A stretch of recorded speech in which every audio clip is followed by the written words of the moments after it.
Това е видеорепортаж от зетчето да покаже как е обработило обекта. Ето вижте, тук белия лебед, изкосено всичко.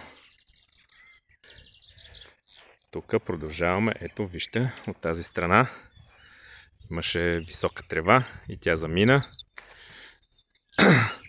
От към имота на Чичудинка всичко е оправено. Виждате смокинката. И сега наблюдавайте образцовия обект, драги зрители. Всичко е смляно. Всичко е смляно.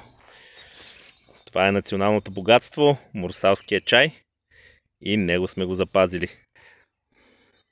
Така, това е зелето на баба. Не сме изкосили, за да запазим зеленцето. Така, моля да забележите как с риск за живота си да бъда нападнат от оряк пчели съм изкосил този скат. А това е специалната поръчка на дядо Колю. Място, което ще бъде фрезовано. Образцово изкосяване до земичката. И както виждате, и под ябълките всичко е смляно. Перфектно просто.